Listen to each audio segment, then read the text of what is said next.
President of India Draupadi Murmu will be departing from the Rashtrapati Bhavan or the President's house on your screens, ladies and gentlemen, and proceed towards Indian Parliament with her address to the joint session scheduled at 11 a.m. in the morning, which sets the tone, tenor and stage for government's key economic policies and legislative priorities. President of India will be addressing both houses of Parliament. The budget session, remember, will be in two phases. The first part to begin from today with the joint session address by the President of India and the Union Budget presentation tomorrow, that is 1st of February, and it will conclude on 13th of February.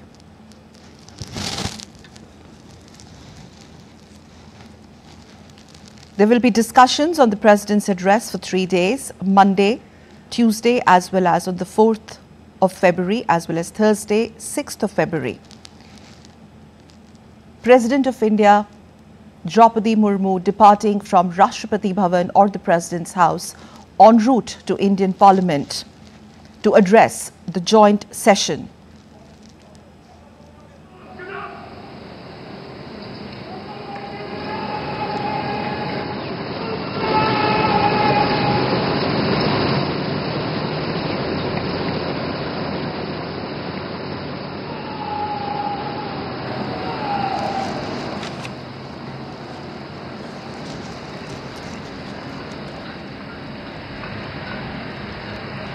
देश की प्रथम नागरिक राष्ट्रपति Draupadi Murmu.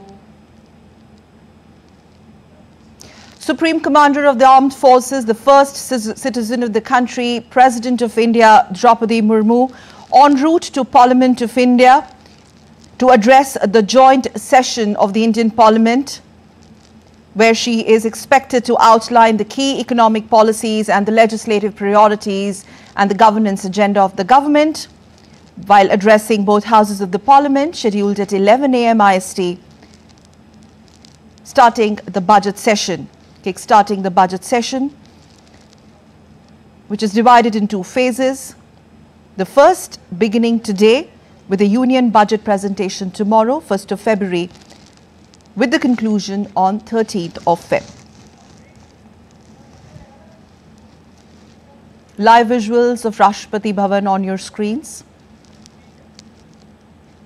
President of India en route to the Indian Parliament.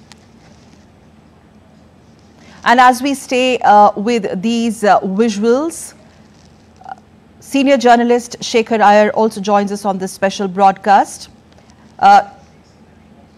He is going to join us in a bit as we stay with these live visuals of Rashtrapati Bhavan overlooking majestic, iconic Raisina Hill. President of India en route to the Parliament to address the joint session of the Indian Parliament. Shekhar Iyer, senior journalist, joins me on this special broadcast as we stay with these visuals from the iconic Rashtrapati Bhavan overlooking Raisina Hill, and then the President's cavalcade will proceed towards Parliament House.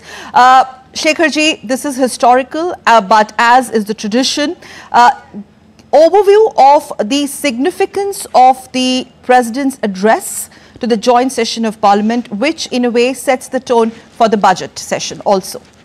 Shekhar Iyer. Good morning. Good morning. This is a very, very special moment when the President drives on a buggy to the Parliament House to deliver what is our version of the State of Union address. The sense that the President outlines the policies and programs and projections of this government before the start of the first session of a new year. So the significance is the speech that the President will deliver is the speech that has been approved by the Union Cabinet and reflects the government. This is not President's personal views. It is rather the views of the government, the projections of the government. This has to be borne in mind because subsequently after the two houses begin the session, the speech of the President is placed there and a debate is initiated, which is called the motion of thanks to the president's address, where the points that were mentioned by the president on behalf of the government of India is discussed threadbare, both by the opposition as well as by the government. And finally, there is a reply to the debate, which may be 2 days or even 3 days, depending on the number of speakers. And the reply is given by the Prime Minister, who is the leader of the Lok Sabha. So, therefore, this is the first of what we can say at the beginning of the year. The government, lists its achievements, lists the problems facing the country, and lists at the possible solution towards which it is working. Shakat. Yes, and also a while back we heard Honorable Prime Minister addressing media where he touched upon a couple of points. Your thoughts? Well, this also in a way sets the tone as far as the overall agenda when it comes to budget and the governance so far. Prime Minister spoke about how the 75 years of Indian Republic, India, holds that position of eminence globally from the Indian vision, the government's vision of 2047 of Viksit Bharat, developed India, to the key decisions in the direction of reform, perform, transform. What more do you read into it? Shakal, we are standing, at what we may say at a moment of history, a moment of a great beginning and a great future. So therefore, the Prime Minister's opening remarks before the start of the session today reflects the government's commitment to develop India in a manner which has never been matched before in terms of scale and size, so that we become Viksit Bharat by 2047. Every decision of the government that is taken today is towards that objective. This being the budget session, so there is a lot of focus on our economic recovery, on our economic progress, and there are a lot of, I would say, eagerness to know how the government intends to further give stimulus to the economy, how it plans to ensure that there is a faster development of every sector. That is why Prime Minister began by paying pranam or saying his prayers to Mahalakshmi, yes, who is the symbol of progress and prosperity. And that is a prayer that the Prime Minister made today, so that this country embarks on a path of prosperity, self-reliance, and uplift of every section of the society, every sector of the economy. Shakal. Yeah. Once again, for the viewers, these are live visuals from Raisena Hill, President of India en route to Parliament to address the joint session. Budget session of India's Parliament will be beginning today. Shekharji, Prime Minister, Honorable Prime Minister also spoke about how innovation, inclusion and investment is in a way blueprint of economic development of the country. Yeah, since 2014, we have seen the government has been committed to the mantra which the Prime Minister has given to this country, which is reform, perform and transform, which is let us carry out those changes that are necessary, both as a collective, both as a system and as well as a government process, so that we can perform to our optimum level, so that there is a transformation in the country. There is a social transformation and an economic transformation. So Prime Minister again laid emphasis to that core concept that this government has pursued in the last 10 years. And he did not forget to mention that this is the first session when no attempts have been made to create disturbance in Parliament. Yes. Because for the past few years we have seen, just before start of the session, something or the other, some report here, some report there, is deliberately timed to see that the government is unable to conduct business in the House and give some handle to sections of the opposition to create chaos and unruly behavior. Yes. But one session, we are seeing that there is no such an attempt. Shekharji, I'll just interrupt you for a second here. On your screens, for the viewers of DD India, national and international, President of India's cavalcade en route to the Parliament of India to address the joint session of the Parliament. Shekhar Iyer, Prime Minister specifically mentioned about how his third term is in a mission mode, especially when it comes to progression to 2047 Viksit Bharat mission. Yes, because the Prime Minister has always emphasized the need for things to be speeded up, things to be doubled up. because the people cannot wait forever for for a transformation in their lives. Already in the 10 years, you have seen some changes which had not happened previously. And the Prime Minister feels that this moment should not be lost. It should be lost for lack of purpose, lack of energy, lack of enthusiasm, or lack of commitment.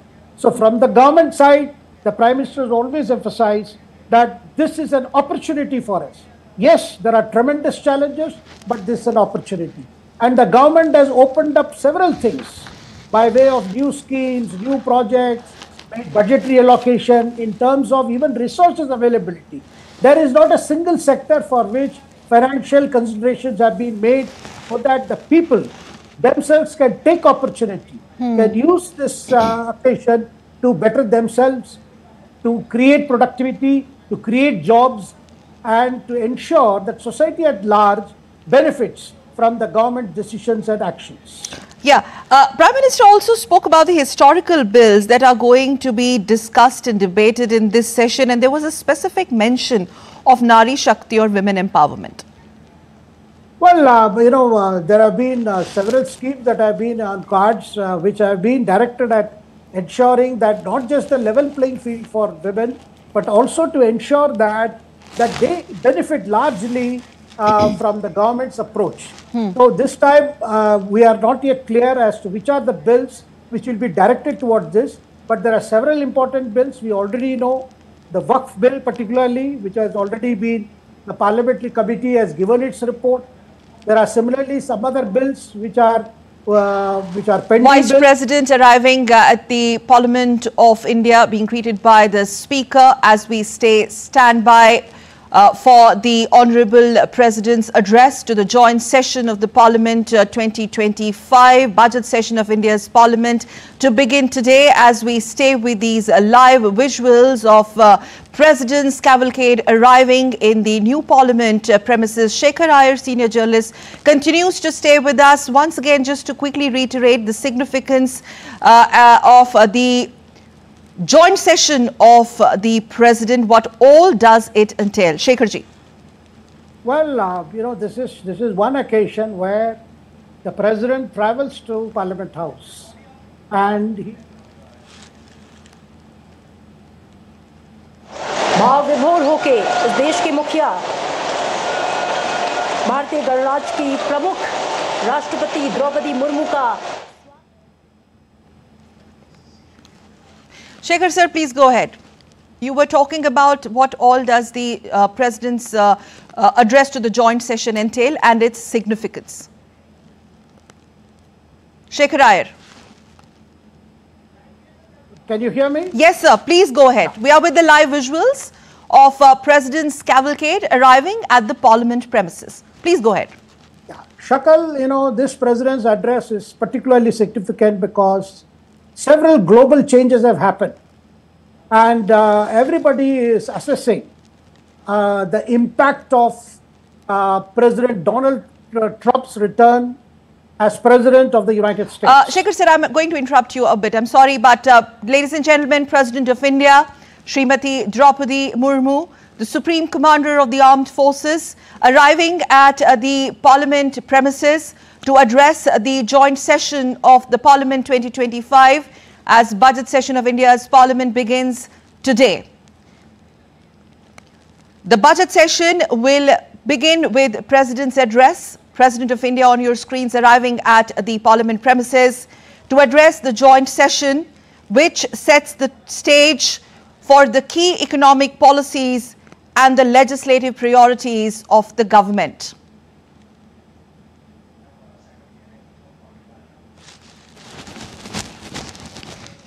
के लिए प्रधानमंत्री नरेंद्र मोदी, उपराष्ट्रपति जगदीप धनखड़ और लोकसभा के अध्यक्ष ओम बिरला हाथ जोड़कर उनका अभिवादन स्वीकार करते हुए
नहीं कागजों पर नहीं बल्कि जीवंत और गतिशील है। जब संसद में राष्ट्रपति का स्वागत किया जाता है तब वो क्षण देश के गौरव और लोकतांत्रिक मूल्यों को सलाम करता है।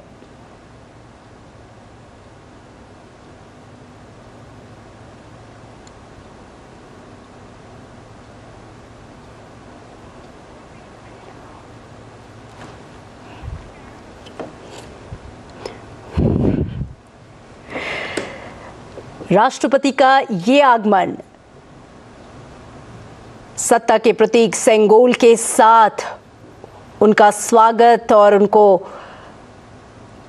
लेकर जाते हुए संसद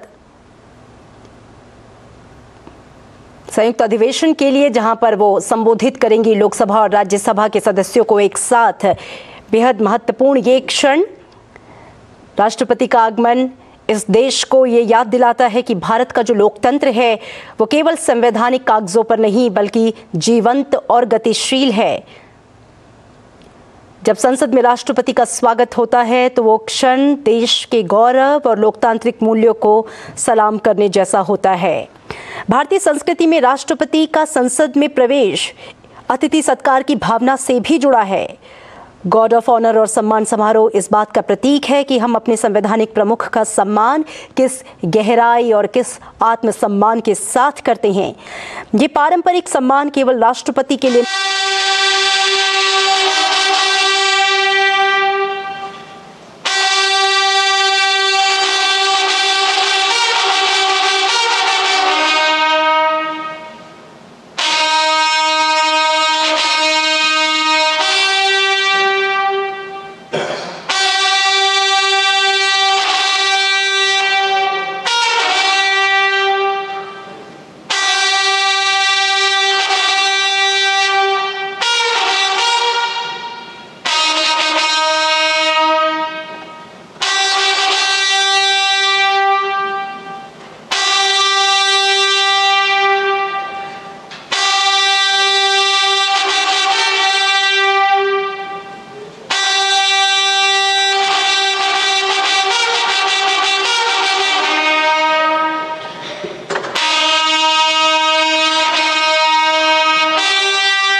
माननीय संसद सदस्यों, संसद की इस बैठक को संबोधित करते हुए मुझे हार्दिक प्रसन्नता हो रही है। अभी 2 माह पहले हमने संविधान को अपनाने की 75वीं वर्षगांठ मनाए हैं और कुछ दिन पहले ही भारतीय गणतंत्र ने 75 वर्षों की यात्रा भी पूरी की है।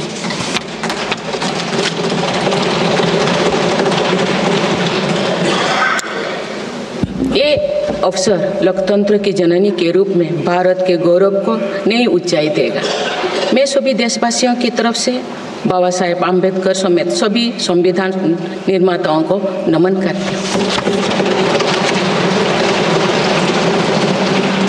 माननीय सदस्यगण, इस समय देश में महाकुंभ का ऐतिहासिक पर्व भी चल रहा है। महाकुंभ भारत की सांस्कृतिक परंपरा का, भारत की सामाजिक चेतना का पर्व है। देश और दुनिया से आए करोड़ों श्रद्धालुओं प्रयागराज में पूर्ण स्नान कर चुके हैं। मैं मोनो अमावस्या के दिन हुई हादसे पर अपना दुख व्यक्त करती हूँ। घायलों के शीघ्र स्वस्थ होने की कामना करती हूँ। कुछ दिन पहले ही हमने देश के पूर्व प्रधानमंत्री डॉक्टर मनमोहन सिंह जी को खोए हैं। मनमोहन सिंह जी ने 10 वर्ष तक प्रधानमंत्री के रूप में देश की सेवा की। वे लंबे समय तक संसद के सदस्य भी रहे। मैं मनमोहन सिंह जी को भावभीनी श्रद्धांजलि अर्पित करती हूँ। माननीय सदस्यगण, भारत की विकास यात्रा की इस अमृतकाल को आज मेरी सरकार अभूतपूर्व उपलब्धियों के माध्यम से नई ऊर्जा दे रही है। तीसरे कार्यकाल में 3 गुना तेज गति से काम हो रहा है। आज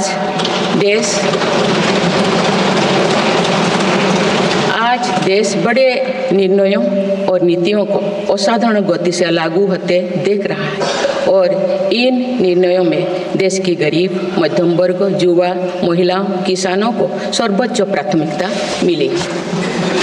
मेरी सरकार ने तीसरे कार्यकाल में सभी के लिए आवास के उद्देश्य की पूर्ति के लिए ठोस कदम उठाए हैं। प्रधानमंत्री आवास योजना का विस्तार करते हुए 3 करोड़ अतिरिक्त परिवारों को नए घर देने का निर्णय लिया गया है। इसके लिए 5,36,000 करोड़ रुपया खर्च किए जाने की योजना है। मेरी सरकार गांव में गरीबों की उनकी आवासीय भूमि का हक देने और वित्तीय समावेशन के लिए प्रतिबद्ध है। इस दिशा में स्वामित्व योजना के अंतर्गत अब तक 2 करोड़ 25 लाख स्वामित्व कार्ड जारी किए गए हैं। इनमें से करीब 70 लाख स्वामित्व कार्ड पिछले 6 महीने से जारी किए। पीएम किसान सम्मान निधि के तहत करोड़ों किसानों को पिछले महीने में 41,000 करोड़ रुपया की राशि का भुगतान हुआ है। जनजातीय समाज के 5 करोड़ लोगों के लिए धरती व जनजातीय ग्राम उत्कर्ष अभियान प्रारंभ हुआ है। इसके लिए 80,000 करोड़ रुपये का प्रावधान किया गया है। आयुष्मान भारत योजना के अंतर्गत 70 वर्षों और उससे अधिक उम्र के 6 करोड़ वरिष्ठ नागरिकों को स्वास्थ्य बीमा देने का फैसला हुआ है। इन्हें हर वर्ष 5 लाख रुपए का हेल्थ कवर मिलेगा।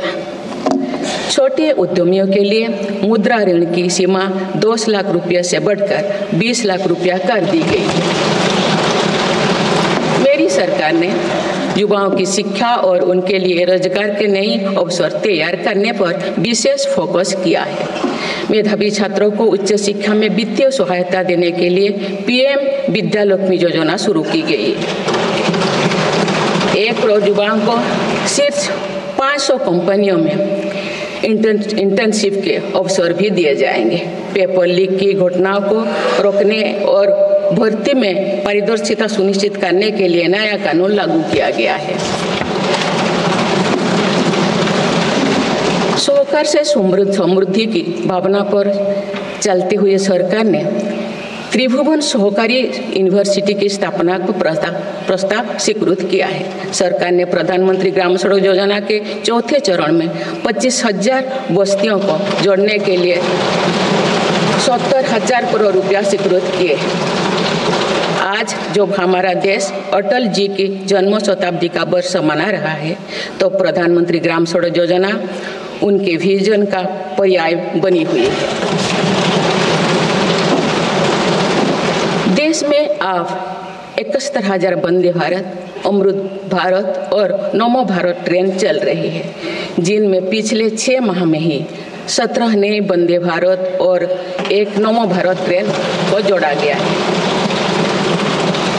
वन नेशन वन इलेक्शन और वक्फ अधिनियम संशोधन जैसे कई महत्वपूर्ण विषय पर भी सरकार ने तेज गति से कदम आगे बढ़ाए हैं। माननीय सदस्यगण, मेरी सरकार के एक दशक के कार्यकाल ने विकसित भारत की यात्रा को नई ऊर्जा दी है। विकसित भारत के विजन में जन भागीदारी का सामूहिक सामर्थ्य है, देश की आर्थिक उन्नति का रोड मैप है, डिजिटल क्रांति के रूप में टेक्नोलॉजी की ताकत है और आधुनिक इंफ्रास्ट्रक्चर आधार भी है। मेरी सरकार के प्रयास के बल पर भारत दुनिया की तीसरी सबसे बड़ी अर्थव्यवस्था बनने जा रही है। विकसित भारत की उड़ान को हमारे संविधान के आदर्शों का सतत मार्गदर्शन मिलता रहे, इसके लिए सरकार ने सेवा, सुशासन, समृद्धि और स्वाभिमान इन प्रमुख सिद्धांतों को गवर्नेंस के केंद्र में रखा है। सरकार रिफॉर्म, परफॉर्म और ट्रांसफॉर्म के अपने संकल्पों को तेज गति से आगे बढ़ा रही है। मेरी सरकार का मंत्र है सबका साथ, सबका विकास, सबका विश्वास और सबका प्रयास, और इस मंत्रों का एक ही लक्ष्य है, विकसित भारत का निर्माण। माननीय सदस्यगण, जब देश के विकास का लाभ अंतिम पायदान पर खड़े व्यक्ति को भी मिलने लगता है तो भी विकास सार्थक होता है। मेरी अंत्योदय की वह भावना है जिसके प्रति मेरी सरकार संकल्पित रही है। गरीब को गरिमापूर्ण जीवन मिलने से उसमें जो सशक्तिकरण का भाव पैदा होता है और गरीबी से लड़ने में उसकी मदद करता है। स्वच्छ भारत अभियान के तहत बने 12 करोड़ शौचालय, प्रधानमंत्री उज्ज्वला योजना के तहत निःशुल्क दिए गए 10 करोड़ गैस कनेक्शन, 80 करोड़ जरूरतमंदों का राशन, सौभाग्य योजना, जल जीवन मिशन जैसे अनेक योजनाओं में गरीब को ये भरोसा दिया गया है कि वे सम्मान के साथ जी सकते हैं। ऐसे ही प्रयासों की वजह से देश के 25 करोड़ लोग गरीबों को परास्त करके आज अपने जीवन में आगे बढ़ रहे हैं। इन्होंने न्यू मिडिल क्लास का एक ऐसा समूह तैयार किया है जो भारत की ग्रोथ को नई ऊर्जा से भर रहा है। माननीय सदस्यगण, भारत जैसे देश की आर्थिक उन्नति मध्यम वर्ग मिडिल क्लास की आकांक्षाओं और उनकी पूर्ति से परिभाषित होती है। मध्यम वर्ग जितने बड़े सपने देखेगा, देश उतने ही ऊंचा उड़ान भरेगा। मेरे सरकार ने मुक्त स्वर से मध्यम वर्ग के योगदान को न केवल स्वीकारा है बल्कि हर मौके पर उसे सराहा भी है। सरकारी कर्मचारी भी मिडिल क्लास के अहम प्रतिनिधि है। हाल ही में मेरी सरकार ने सरकारी कर्मचारियों के कल्याण के लिए 8वें वेतन आयोग के गठन का निर्णय लिया है। ये निर्णय आने वाले वर्षों में सरकारी कर्मचारियों के वेतन में बड़ी वृद्धि का आधार बनेगा। केंद्र सरकार के लाखों कर्मचारियों का यूनिफाइड पेंशन स्कीम के तहत 50% सुनिश्चित पेंशन देने का निर्णय भी लिया गया है, जिसका व्यापक स्वागत हुआ है। मध्यम वर्ग का अपने घर का सपना पूरा करने के लिए भी मेरी सरकार प्रतिबद्ध है। रेरा जैसे कानून बनाकर मध्यम वर्ग के सपने को सुरक्षा दी गई है। घर के लिए लोन पर सब्सिडी दी जा रही है। उड़ान योजना ने लगभग 1.5 करोड़ लोगों का हवाई जहाज में उड़ने का सपना पूरा किया गया है। जन औषधि केंद्रों में 80% रियायती दरों पर मिल रही दवाओं से देशवासियों की 30,000 करोड़ रुपये से ज़्यादा बचे हैं। हर विषय की पढ़ाई के लिए सीटों की संख्या में भी कई गुना बढ़ोतरी का बहुत लाभ मध्यम वर्गों को मिला है। राष्ट्र निर्माण में करदाता के योगदान को मेरी सरकार ने सम्मान देते हुए टैक्स से जुड़े मसलों को आसान किया है। टैक्स विवादों को कम करने के लिए फेसलेस मूल्यांकन की शुरुआत कर पारदर्शिता बढ़ाई गई है।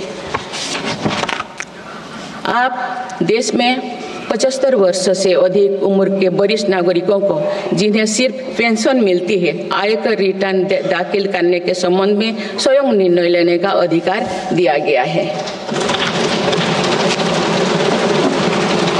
माननीय सदस्यगण, मेरी सरकार महिलाओं के नेतृत्व में देश को सशक्त बनाने यानी ह्यूमन लेड डेवलपमेंट में विश्वास करती है।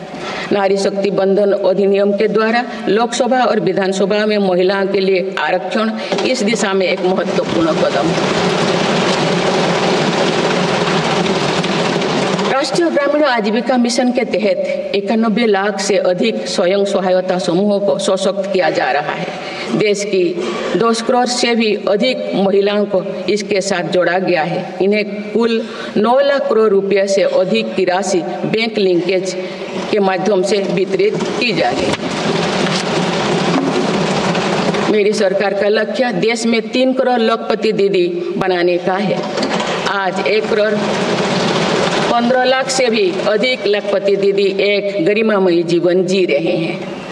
इनमें से लगभग 50 लाख लखपति दीदी बीते 6 महीने में बनी हैं।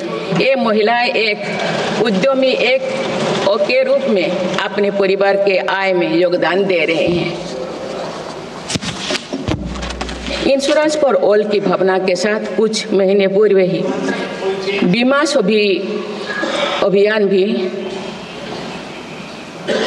सखी अभियान भी शुरू किया गया है। हमारे बैंकिंग और डिजी पेमेंट्स सखियां दूर दराज के इलाकों में लोगों को वित्तीय व्यवस्था से जुड़ने में महत्वपूर्ण भूमिका निभा रहे हैं। कृषि सखियां नेचुरल फार्मिंग के बढ़ावा दे रही हैं और पशु सखियां के माध्यम से हमारा पशुधन मजबूत हो रहे हैं। ड्रोन दीदी योजना महिलाओं के आर्थिक और तकनीकी सशक्तिकरण का माध्यम बने हैं। ये इस संसद के लिए गौरव का विषय है कि बड़ी संख्या में भारत की बेटियां लड़ाकू विमान उड़ा रही हैं, पुलिस में भर्ती हो रही हैं और कॉरपोरेट कंपनियों का नेतृत्व भी कर रहे हैं। मेरी सरकार के निर्णय के बाद बालिकाओं की भर्ती राष्ट्रीय मिलिट्री स्कूलों में प्रारंभ हो गई है। नेशनल डिफेंस एकेडमी में भी महिला कैडेट्स को भर्ती शुरू की गई है। हमारी बेटियां आज ओलंपिक में मेडल लाकर देश को भी गौरवान्वित कर रही हैं। मैं भारत की संसद के माध्यम से देश की नारी शक्ति को विशेष बधाई देती हूँ। माननीय सदस्यगण, पिछले 1 दशक में देश के हर बड़े प्रयास का दायित्व आगे बढ़कर भारत के युवाओं को उठाना पड़ा है। आज हमारा युवा स्टार्टअप स्पोर्ट्स से लेकर स्पेस तक हर फील्ड में देश का नाम रोशन कर रहे हैं। माय भारत पोर्टल के जरिए लाखों युवा राष्ट्र निर्माण के कार्य से जुड़ रहे हैं। पिछले 1 दशक में मेक इन इंडिया, आत्मनिर्भर Bharat, startup India, stand up India और डिजिटल इंडिया जैसी पहल ने युवाओं को रोजगार के अनेक अवसर प्रदान किए हैं। पिछले 2 वर्षों में सरकार ने रिकॉर्ड संख्या में 10 लाख स्थायी सरकारी नौकरियां प्रदान की गई। मेरी सरकार ने युवाओं के बेहतर कौशल और नई अवसरों के सृजन के लिए 2 लाख करोड़ रुपया का पैकेज स्वीकृत किया है। 1 करोड़ युवाओं के लिए इंटर्नशिप की व्यवस्था से युवाओं को ग्राउंड पर काम करने का अनुभव प्राप्त होगा। आज देश में 1.5 लाख से अधिक स्टार्टअप है जो इनोवेशन के स्तंभ के रूप में उभर रहे हैं। 1000 करोड़ रुपया की लागत से स्पेस सेक्टर में वेंचर कैपिटल फंड की शुरुआत की गई है। US world future skill index 2025 में भारत विश्व में दूसरे नंबर पर पहुंच गया है, यानी फ्यूचर ऑफ वर्क श्रेणी में एआई और डिजिटल टेक्नोलॉजी अपनाने में भारत दुनिया को रास्ता दिखा रहा है। ग्लोबल इनोवेशन इंडेक्स में भी भारत की रैंकिंग 76 से सुधरकर 39 हो गए हैं। माननीय सदस्यगण, मेरी सरकार राष्ट्रीय शिक्षा नीति के माध्यम से विद्यार्थियों के लिए आधुनिक शिक्षा व्यवस्था तैयार कर रही है। कोई भी शिक्षा से वंचित ना रहे, इसीलिए मातृभाषा में शिक्षा के अवसर दिए जा रहे हैं।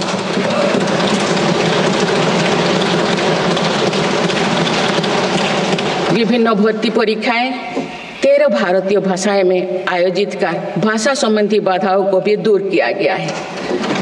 बच्चों में इनोवेशन को बढ़ावा देने के लिए 10,000 से अधिक स्कूलों में अटल टिंकरिंग लैब्स खोली गई है। ईज ऑफ डूइंग रिसर्च के लिए हाल ही में one nation one subscription scheme लागू कर दिया है।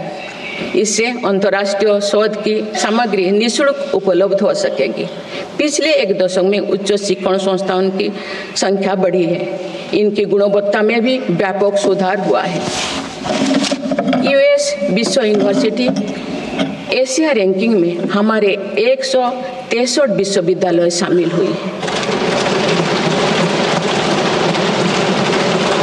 नालंदा विश्वविद्यालय के नए कैंपस का शुभारंभ कर शिक्षा में भारत का पुराना गौरव वापस लाया गया है। वो दिन भी दूर नहीं जो भारत में निर्मित गगनयान में एक भारतीय नागरिक अंतरिक्ष में जाएगा। कुछ दिन पहले स्पेस डॉकिंग में सफलता ने भारत के अपने स्पेस स्टेशन का मार्ग और आसान कर दिया गया।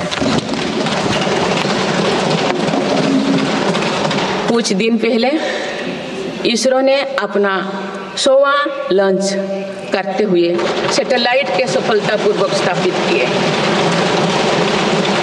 मैं इस उपलब्धि के लिए भी इसरो को और सभी देशवासियों को बधाई देती हूँ। माननीय सदस्यगण, मेरी सरकार ने देश में विश्व स्तरीय स्पोर्ट्स वातावरण बनाने की दिशा में खेलो India scheme, target Olympic podium scheme यानी स्टॉप्स राष्ट्रीय स्पोर्ट्स यूनिवर्सिटी स्थापित करके देश को आगे कदम बढ़ाए हैं।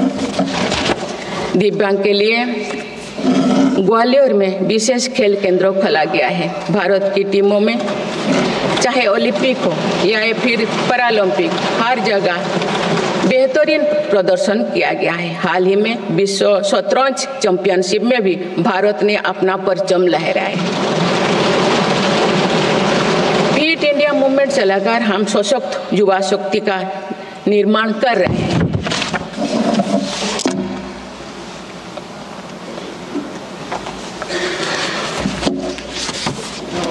माननीय सदस्यगण, विकसित भारत के निर्माण में किसान, जवान और विज्ञान के साथ ही अनुसंधान का बहुत बड़ा महत्व है। हमारा लक्ष्य भारत को ग्लोबल इनोवेशन पावर हाउस बनाना है।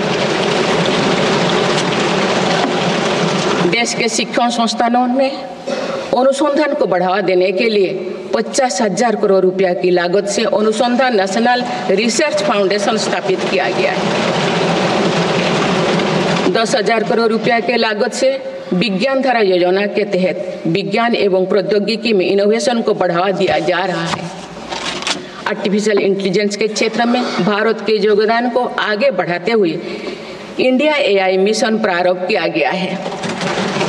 राष्ट्रीय क्वांटम मिशन से भारत इस फ्रंटियर टेक्नोलॉजी में दुनिया के अग्रणी देशों की पंक्ति में स्थान बना सकेगा। मेरी सरकार देश में बायो मैन्युफैक्चरिंग को बढ़ावा देने के उद्देश्य से बायो ई-ट्री पॉलिसी लाई है। ये पॉलिसी भविष्य की औद्योगिक क्रांति का सूत्रधार होगा। बायो इकोनॉमी का उद्देश्य प्राकृतिक संसाधनों का कुशल उपयोग करना है, जिससे पर्यावरण को संरक्षित करते हुए रोजगार के नए अवसर पैदा होगा। माननीय सदस्यगण, मेरी सरकार ने अर्थव्यवस्था को पॉलिसी पैरालिसिस जैसे परिस्थितियों से उबरने के लिए मजबूत इच्छा शक्ति के साथ काम किया है। कोविड और उसके बाद के हालात एवं युद्ध जैसी वैश्विक चिंताओं के बावजूद भारतीय अर्थव्यवस्था ने जो स्थायित्व एवं रेजिलियंस दिखाया है, वो उसके सशक्त होने का प्रमाण है। मेरी सरकार ने ईज ऑफ डूइंग बिजनेस को बढ़ावा देने के लिए कई महत्वपूर्ण कदम उठाए हैं। वन नेशन वन टैक्स की भावना के तहत जीएसटी को व्यवस्था लागू की गई है, जिसका फायदा सभी राज्यों को मिल रहा है। मेक इन इंडिया जैसी नीतियों के कारण आप बड़े ग्लोबल ब्रांड को प्रोडक्ट पर भी मेड इन इंडिया के लेवल्स देखने लगे हैं। माननीय सदस्यगण, भारत के छोटे व्यापारी गांव से लेकर शहरों तक हर जगह आर्थिक प्रगति को गति देते हैं। मेरी सरकार छोटे उद्यमियों को अर्थव्यवस्था की रीढ़ मानते हुए उन्हें स्वरोजगार के नए अवसर दे रही है। एमएसएमई के लिए क्रेडिट गारंटी स्कीम और ई कॉमर्स एक्सपोर्ट हब्स सभी प्रकार के उद्योगों को बढ़ावा दे रही है। तीसरी कार्यकाल में मेरी सरकार द्वारा मुद्रा ऋण की सीमा को 10 लाख रुपये से बढ़ाकर 20 लाख रुपया करने का लाभ करोड़ों छोटे उद्यमियों को हुआ। मेरी सरकार ने क्रेडिट एक्सेस को आसान बनाया है। इससे वित्तीय सेवाओं की लोकतांत्रिक बनाया जा सका है। आज लोन, क्रेडिट कार्ड, बीमा जैसे प्रोडक्ट सबके लिए आसानी से सुलभ हो रही है। दशकों तो हमारे देश के रेहड़ी फैक्ट्री पर दुकान लगाकर आजीविका चलाने वाले भाई बहन बैंकिंग व्यवस्था से बाहर रहे। आज उन्हें पीएम स्वनिधि योजना का लाभ मिल रहा है। डिजिटल ट्रांजैक्शन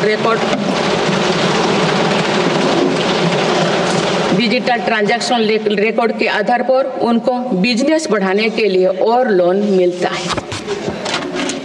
ओएनडीसी की व्यवस्था ने डिजिटल कॉमर्स यानी ऑनलाइन शॉपिंग की व्यवस्था को समावेशी बनाया है। आज देश में छोटे बिजनेस को भी आगे बढ़ाने का समान अवसर मिल रहा है। माननीय सदस्यगण, मेरी सरकार ने 10 वर्षों में प्रगति के जो नए अध्याय लिखे हैं, उनमें से एक स्वर्णिम सोपान भारत को डिजिटल क्रांति का भी है। आज भारत टेक्नोलॉजी के फील्ड में एक प्रमुख ग्लोबल प्लेयर के रूप में अपनी उपस्थिति दर्ज करवा रहा है। दुनिया के बड़े देशों के साथ ही भारत में 5G सर्विसेज की शुरुआत इसका एक बड़ा उदाहरण है। भारत की यूपीआई टेक्नोलॉजी की सफलता से दुनिया के कई विकसित देश भी प्रभावित हैं। आज 50% से ज़्यादा real time digital transaction Bharat में हो रहा है। मेरी सरकार ने डिजिटल टेक्नोलॉजी को सामाजिक न्याय और समानता के एक टूल के तौर पर इस्तेमाल किया है। डिजिटल पेमेंट कुछ लोगों या कुछ वर्गों तक सीमित नहीं है। भारत में छोटे से छोटा दुकानदार भी इस सुविधा का लाभ उठा रहे हैं। गांव में भी बैंकिंग सेवाएं और यूपीआई जैसे वर्ल्ड क्लास टेक्नोलॉजी उपलब्ध है। भारत में पिछले 10 साल में बने 5 लाख से ज़्यादा कॉमन सर्विस सेंटर्स सरकार की दर्जनों सुविधाएं ऑनलाइन उपलब्ध कराई जा रही हैं। मेरी सरकार ने लोगों के जीवन पर सरकार का प्रभाव कम करने के लिए ई गवर्नेंस को महत्व दिया है। डिजी लॉकर्स की व्यवस्था ने लोगों को कभी भी कहीं भी अपने महत्वपूर्ण डॉक्यूमेंट्स पाने और दिखाने की सुविधा दी गई। तेजी से डिजिटाइज होते हमारे समाज में आज राष्ट्रीय सुरक्षा से जुड़ा एक और महत्वपूर्ण विषय साइबर सिक्योरिटी है। डिजिटल फ्रॉड, साइबर क्राइम और डीप फेक जैसे टेक्नोलॉजी सामाजिक, आर्थिक और राष्ट्रीय सुरक्षा के लिए चुनौती भी बनी है। इन साइबर क्राइम को नियंत्रित करने के लिए कई कदम उठाए गए हैं। साइबर सुरक्षा के क्षेत्र में भी युवाओं के लिए रोजगार की संभावनाएं हैं। मेरी सरकार साइबर सिक्योरिटी में दक्षता सुनिश्चित करने दिशा में निरंतर कार्यरत है। इसके फलस्वरूप भारत ने ग्लोबल साइबर सिक्योरिटी इंडेक्स में Tier 1 स्टेटस प्राप्त कर लिया है।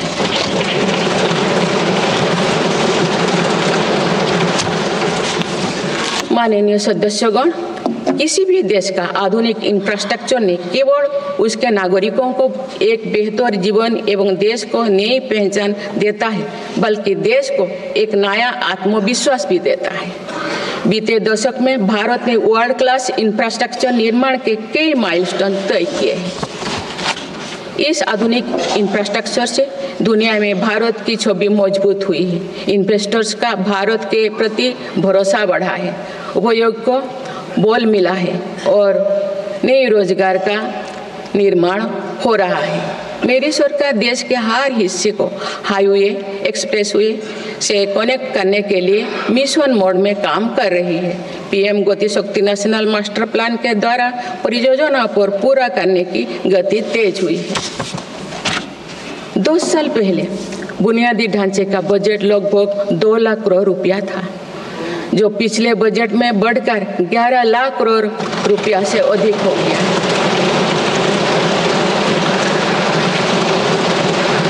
पिछले 1 दशक के काम को आगे ले जाते हुए पिछले 6 महीने में मेरी सरकार ने भविष्य के इंफ्रास्ट्रक्चर में रिकॉर्ड निवेश किया है। वाडवान में भारत के पहले डीप वाटर मेगा पोर्ट की आधारशिला रखी गई है। 76,000 करोड़ की लागत से बनने वाला ये पोर्ट विश्व के शीर्ष 10 पोर्ट में से एक है। मुझे बताते हुए खुशी हो रही है कि उधमपुर श्रीनगर बारामूला रेल लिंक परियोजना पूरी हो गई है और अब देश कश्मीर से कन्याकुमारी तक रेलवे लाइन से जुड़ जाएगा। इस महत्वाकांक्षी परियोजना के तहत चेनाब ब्रिज का निर्माण हुआ है, जो विश्व का सबसे ऊंचा रेल ब्रिज है। साथ ही आंधी ब्रिज देश का पहला रेल केबल ब्रिज बना है। सिंकुन ला सुरंग पर काम भी सफलतापूर्वक आगे बढ़ रहा है। निकट भविष्य में पूरी होने पर यह विश्व की सबसे ऊंचा सुरंग हो। इससे लद्दाख और हिमाचल प्रदेश के बीच 12मासी संपर्क बना रहेगा।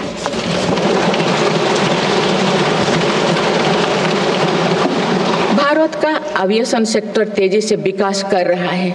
देश की एयरलाइन कंपनियों ने 1700 से अधिक नए विमानों के ऑर्डर दिए हैं। इतनी बड़ी संख्या में आने वाले विमानों के परिचालन के लिए हम एयरपोर्ट्स का विस्तार कर रहे हैं। पिछले 1 दशक में देश के एयरपोर्ट्स की संख्या 2 गुनी हो गई।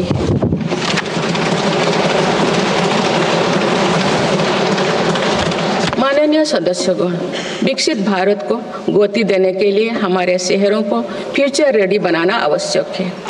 इस दिशा में मेरी सरकार ने शहरी सुविधाओं का आधुनिकीकरण कर उन्हें एनर्जी एफिशिएंट बनाने पर जोर दिया है। साथ ही नई शहरों के विकास के भी नींव रखी जा रही है।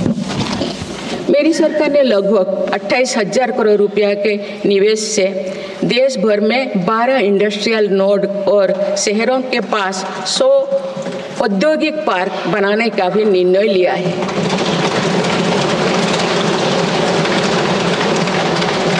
शहरी यातायात को सुगम बनाने के कार्य लगातार जारी है। दिल्ली, पुणे, ठाणे और बेंगलुरु में मेट्रो प्रोजेक्ट्स और अहमदाबाद भुज रूट पर शुरू हुई नमो भारत रैपिड रेल सर्विसेज विकसित भारत के शहरों का स्वरूप है।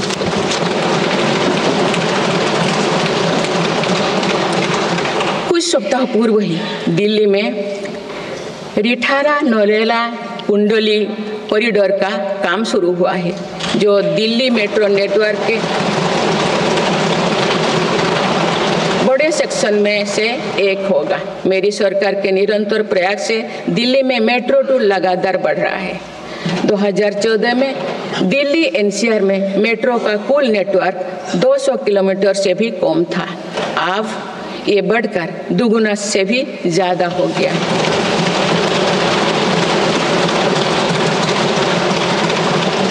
आज मुझे ये बताते हुए बेहद प्रसन्नता हो रही है कि भारत का मेट्रो नेटवर्क अब 1000 किलोमीटर के माइलस्टोन को पार कर चुका है। भारत अब मेट्रो नेटवर्क के मामले में दुनिया का तीसरा सबसे बड़ा देश बन गया है। लगभग 8,000 करोड़ रुपया के खर्च से देश में 52,000 इलेक्ट्रिक बस चलाने का भी निर्णय हुआ है। इससे शहरी इलाका में सुगम और स्वच्छ यातायात की सुविधा मिलेगी और अनेक लोगों को रोजगार भी मिलेगा। आसान कनेक्टिविटी और अर्बन टूरिज्म को बढ़ावा देने के लिए देश में 15 रोपवे प्रोजेक्ट्स की योजना पर भी काम हो रहा है।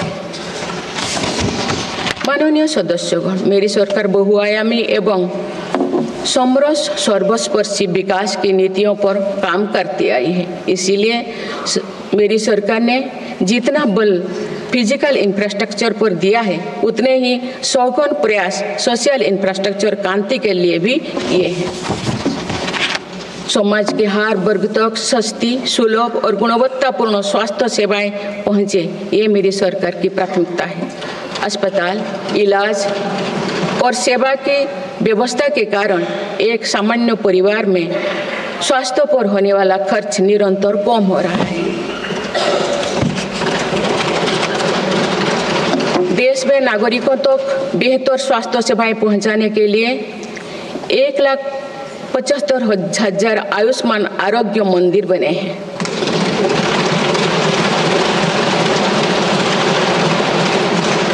देश में कैंसर मरीजों की बढ़ती संख्या और इलाज में होने वाले खर्च को देखते हुए अनेक कैंसर दवाओं को कस्टम ड्यूटी में से मुक्त कर दिया गया है।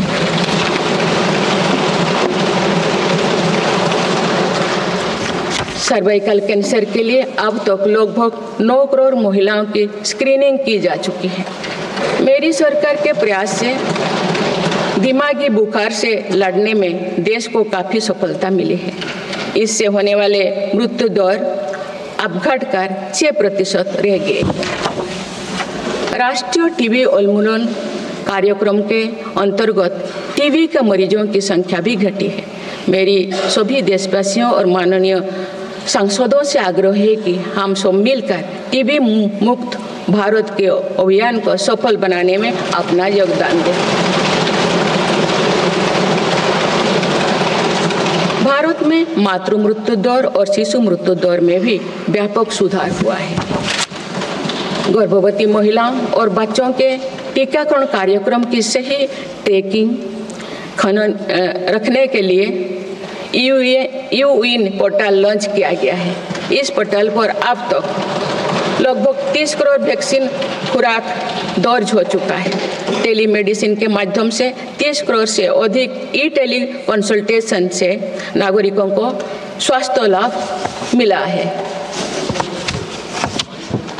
सरकार अगले 5 सालों में देश के मेडिकल कॉलेजों में 75,000 नई सीटों के सृजन के लिए भी काम कर रही है। सरकार हेल्थ इंफ्रास्ट्रक्चर और मेडिकल इक्विपमेंट मैन्युफैक्चरिंग को बढ़ावा दे रही है। देश में नई बल्क ड्रग और मेडिकल डिवाइसेस के पार्क भी बनाया जा रहा है। हमने रोजगार के अनेक नए अवसर उपलब्ध हो रहा है।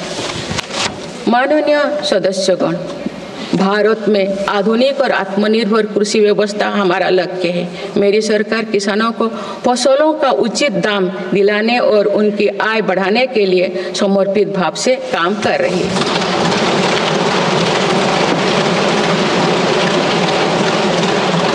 वर्ष 2023-24 में रिकॉर्ड 332 मिलियन टन अनाज उत्पादन हुआ है और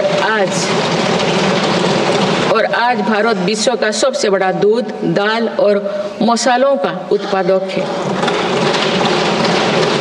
सरकार ने खरीफ और रबी फसलों के एमएसपी में निरंतर बढ़ोतरी की है। पिछले 10 दशक में धान, गेहूं, दलहन, तिलहन और मोटे अनाज की खरीद पर 3 गुना ज्यादा राशि खर्च की गई है। पिछले 6 महीने में फसलों की जलवायु अनुकूल, बायो फोर्टिफाइड और अच्छी उपज देने वाले 109 उन्नत प्रजातियां किसानों को सौंपी गई। देश में कृषि इंफ्रास्ट्रक्चर को सुदृढ़ करने के लिए सरकार ने कृषि इंफ्रास्ट्रक्चर फंड योजना के दायरे का विस्तार किया है। इससे ग्रामीण क्षेत्र में रोजगार को और बढ़ावा मिलेगा।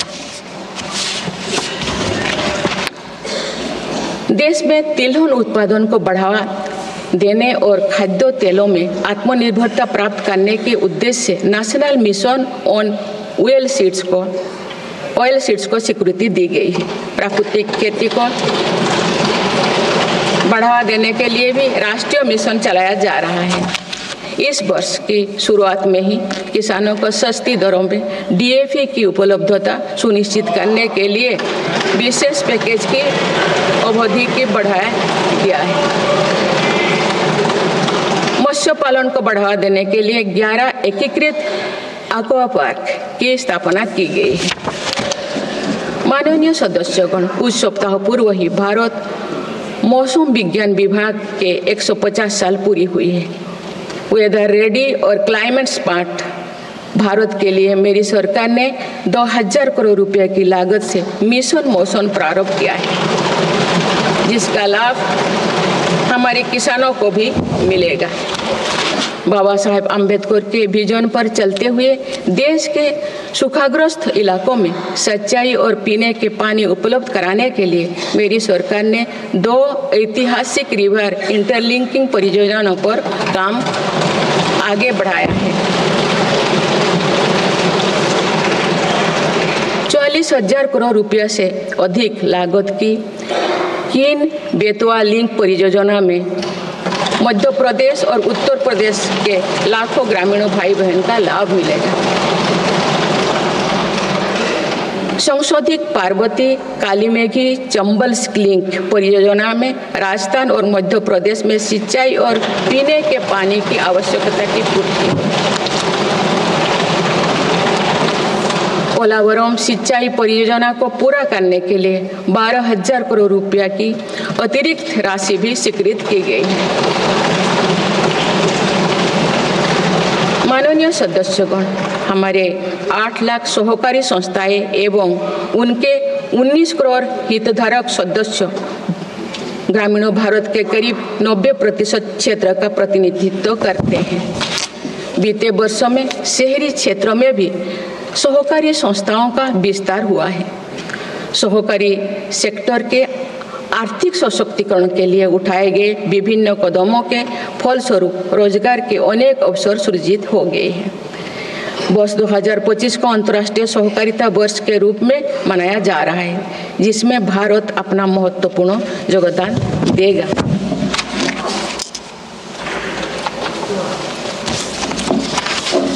माननीय सदस्यगण, हम जब राष्ट्र के विकास और उपलब्धियों की चर्चा करते हैं तो वास्तव में हम राष्ट्र के नागरिकों की क्षमता एवं उपलब्धियों का ही उल्लेख कर रहे होते हैं।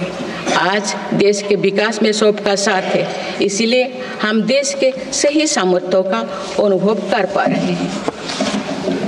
मेरी सरकार के प्रयासों का सबसे अधिक लाभ देश के दलित, वंचित और आदिवासी समाज को मिल रहा है।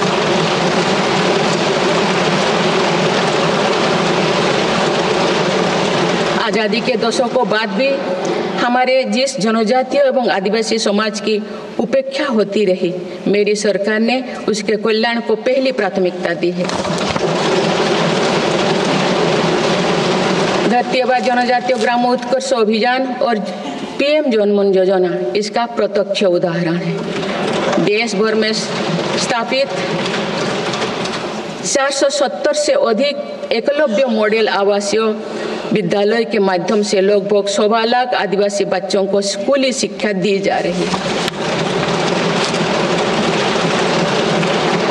पिछले 10 वर्ष में आदिवासी बहुल इलाकों में 30 नए मेडिकल कॉलेज खोले गए हैं।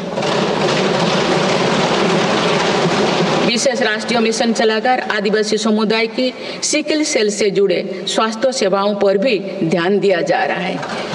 इस मिशन के अंतर्गत लगभग 5 करोड़ व्यक्तियों की स्क्रीनिंग की जा चुकी है। जनजातीय विरासत को सहेजने के लिए भी मेरी सरकार ने अनेक कदम उठाए हैं। इस वर्ष भगवान बिरसा मुंडा की 150वीं जयंती का पर्व पूरे देश में जनजातीय गौरव वर्ष के रूप में मनाया जा रहा है।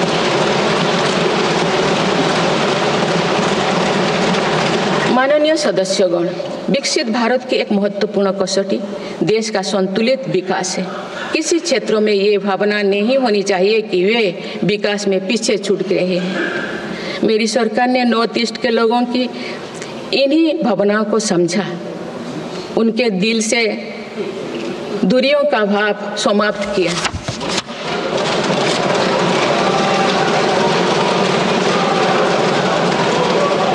से अधिक शांति समझौते को कर सरकार ने अनेक गुटों को शांति के मार्ग से जोड़ने का काम किया है। पूरा देश नॉर्थ ईस्ट के 8 राज्यों की संभावनाओं को देख सके, इस दिशा में पहले अष्टलक्ष्मी महोत्सव का आयोजन किया गया है।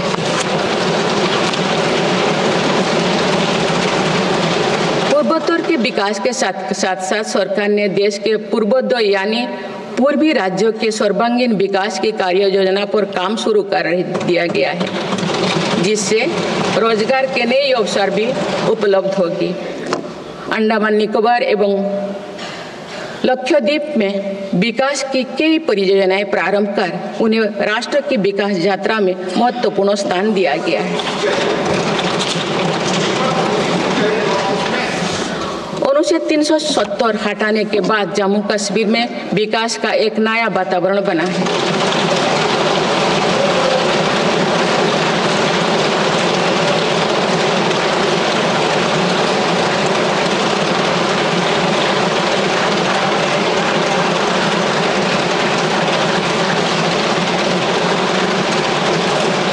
जम्मू कश्मीर में लोकसभा चुनाव एवं विधानसभा चुनाव अत्यंत शांतिपूर्ण माहौल में संपन्न हुए। जम्मू कश्मीर के लोग इसके लिए बधाई के पात्र हैं। माननीय सदस्यगण, राष्ट्र या समाज की सफलता समावेशी एवं सर्वस्पर्शी तभी होती है जब वो सिद्धांतों से प्रेरित हो। इसलिए मेरी सरकार ने उन मौलिक सिद्धांतों को हमेशा अपने कार्यनीति के केंद्र में रखा, जिनका निर्देश हमारे संविधान ने दिया है। संविधान के आलोक में मेरी सरकार की प्रमुख सैद्धांतिक प्रेरणा है सेवा।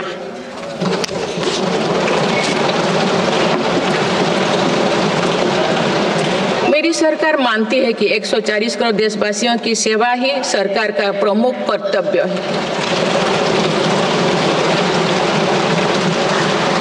इस दिशा में सरकार पूरी संवेदनशीलता से काम कर रही है। समाज के पिछड़े वर्ग और सफाई कर्मचारियों को आसान लोन मुहैया कराने के लिए पीएम सूरज योजना का विस्तार किया गया है। सरकारी योजनाओं का लाभ दिव्यांगजनों तक पहुंचाने के लिए 1 करोड़ से अधिक दिव्यांग पहचान पत्र जारी किए गए हैं। स्वच्छता सैनिकों के लिए चलाई जा रही नमस्ते योजना का विस्तार कर अब स्वच्छता का बीड़ा उठाने वाले भाई बहनों को भी इसमें शामिल किया गया है। विकसित भारत की यात्रा में कोई भी छूटने ना पाए, इस ध्येय के अनुरूप मेरी सरकार सैचुरेशन अप्रोच के साथ काम कर रही है।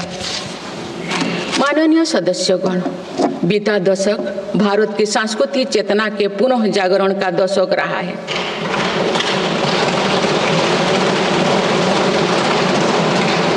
हम अपनी विरासत पर गर्व और विकास के प्रति समर्पण के साथ ऐसा भविष्य गढ़ रहे हैं जहां संस्कृति और प्रगति साथ साथ आगे बढ़े।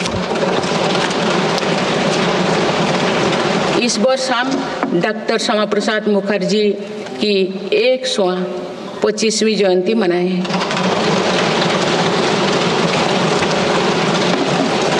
उन्होंने कहा था कि सच्चा राष्ट्रवाद केवल भारत की भौतिक एकता नहीं बल्कि उनकी सांस्कृतिक एकता को मजबूत करने में है। इसी कड़ी में भगवान महावीर का 2550वें निर्माण महोत्सव श्रद्धापूर्वक मनाया गया है। देश ने उत्साह से संत मीराबाई की 525वीं जयंती भी मनाई। महाकवि संत सर्वबल्लभ की स्मृति में कई देशों में सांस्कृतिक केंद्र स्थापित किए जा रहे हैं। मेरी सरकार काशी तमिल संगमम, काशी तेलुगु संगमम, सौराष्ट्र तमिल संगमम जैसे सांस्कृतिक आयोजन करके देश की एकता को बढ़ावा दे रहे हैं। माननीय सदस्यगण, हमारी पांडुलिपियों यहाँ हमारी धरोहर है। इनमें विशाल ज्ञान समाहित है, जिसका मानव जाति के लाभ के लिए अध्ययन, शोध और उपयोग करने की आवश्यकता है।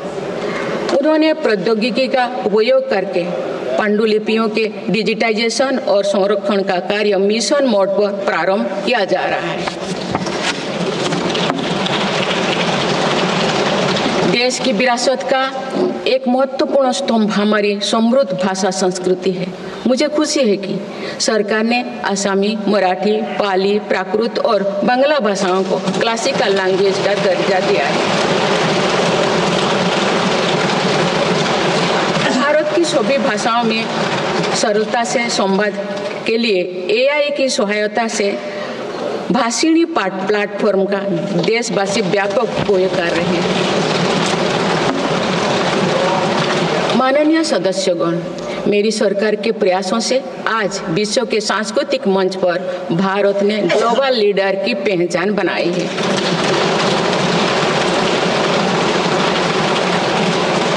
सभी एशियाई बौद्ध देशों को आपस में जोड़ने के लिए मेरी सरकार ने पहली एशियाई बुद्धिस्ट कॉन्फ्रेंस का आयोजन किया। पिछले वर्ष वर्ल्ड हेरिटेज कमेटी की बैठक का आयोजन भी भारत में हुआ, जिसमें 140 देशों ने भाग लिया। अंतर्राष्ट्रीय योग दिवस के माध्यम से पूरा विश्व आज भारत की योग परंपरा को अंगीकार कर रहा है। माननीय सदस्यगण, प्रगति की भव्य इमारत को नई बुलंदियों तक ले जाने के लिए मजबूत स्तंभों की जरूरत होती है। भारत के विकास के लिए मेरी सरकार ने रिफॉर्म, परफॉर्म और ट्रांसफॉर्म के ऐसे ही 3 मजबूत स्तंभ बनाए हैं। आज ये सब पूरी दुनिया में भारत के नए गवर्नेंस मॉडल का पर्याय बन गए हैं। सरकार ने संविधान के लागू होने से पहले बने कानूनों की विस्तृत समीक्षा की है। कई कानूनों को निरस्त या संशोधन किया जा रहा है ताकि पूरा तंत्र वर्तमान सामाजिक और आर्थिक चुनौतियों का सामना कर सके। सरकार अब तक 1500 से अधिक पुराने और आवश्यक कानूनों को निरस्त कर चुके हैं। गुलामी के कानूनों को हटाकर दंड संहिता के स्थान पर न्याय संहिता लागू किए गए। जन विश्वास और जन भागीदारी के साथ मेरी सरकार जनता का जीवन सुगम बनाने पर कार्य कर रही है। विवादों को निपटाने के लिए विवाद से विश्वास की पहल की गई है। इसी भावना के साथ सरकार ने 40,000 से अधिक नियमों का कम या सरल किया है और 3500 प्रावधानों को अपराध मुक्त किया है।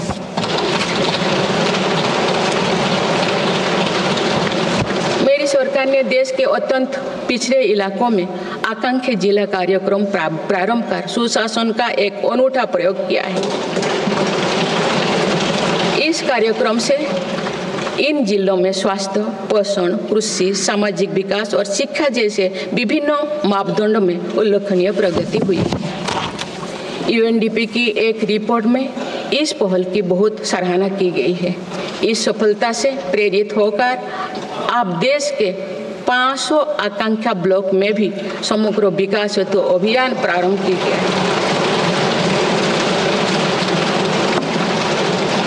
सुशासन पर ध्यान केंद्रित करते हुए आई गोट कर्मयोगी डिजिटल प्लेटफॉर्म बनाया गया है, जिससे सरकारी कर्मियों को अपनी दक्षता बढ़ाकर कर्मयोगी बनाने का प्रोत्साहन मिल रहा है। इस प्लेटफॉर्म पर 1700 पाठ्यक्रमों उपलब्ध है और आप तो 2 करोड़ से अधिक प्रशिक्षण पूर्ण किए गए हैं। माननीय सदस्यगण, इस वर्ष देश सरदार वल्लभ भाई पटेल की 150वीं जयंती मना रहे हैं। उनकी प्रेरणा से मेरी सरकार राष्ट्र प्रथम की भावना को लेकर आगे बढ़ रही है। देश की सीमाओं की रक्षा और आंतरिक सुरक्षा सुनिश्चित करने के लिए सरकार ने ऐतिहासिक कार्य किए हैं। विशेषकर रक्षा क्षेत्र में आत्मनिर्भरता में हमें बहुत उत्साहजनक परिणाम मिले हैं।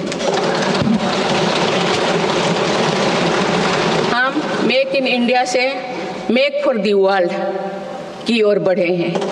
इससे देश में रोजगार के नए अवसर भी बन रहे हैं। कुछ दिन पहले एक ऐतिहासिक पल में देश में बने 2 युद्धपोतों और 1 पनडुब्बी को भारतीय नौसेना में कमीशन किया गया है। देश में डिफेंस इंडस्ट्रियल कॉरिडोर की स्थापना और डिफेंस स्टार्टअप्स को प्रोत्साहन देकर हम आत्मनिर्भरता का और स्वरोजगार को मजबूती दे रहे हैं। सीमाओं की रक्षा के साथ साथ देश के सीमावर्ती क्षेत्र का विकास भी हमारी रणनीति का अहम हिस्सा है। सीमा क्षेत्र की सड़कें और अटल टनल, सेला टनल, सोनमर्ग टनल जैसे आधुनिक इंफ्रास्ट्रक्चर से रक्षा और पर्यटन का बढ़ावा मिला है। सीमा पर स्थित देश के प्रथम गांव में वाइब्रेंट विलेज कार्यक्रम प्रारंभ किया गया है। वामपंथी उग्रवाद को समाप्त करने के लिए के अंतिम चरण की भी शुरुआत हो चुकी है। सरकार के प्रयासों से वामपंथी उग्रवाद प्रभावित जिलों की संख्या 126 से घटकर अब 38 तक आ गए। माननीय सदस्यगण, वैश्विक अस्थिरता के वातावरण में भारत आर्थिक, सामाजिक और राजनैतिक स्थिरता का स्तंभ बनकर विश्व के सामने आदर्श प्रस्तुत कर रहा है। चाहे G7 समिट हो या क्वाड, ब्रिक्स, एससीओ हो या G20, भारत के सामर्थ्य, नीति और नियत पर पूरे विश्व ने भरोसा जताया है।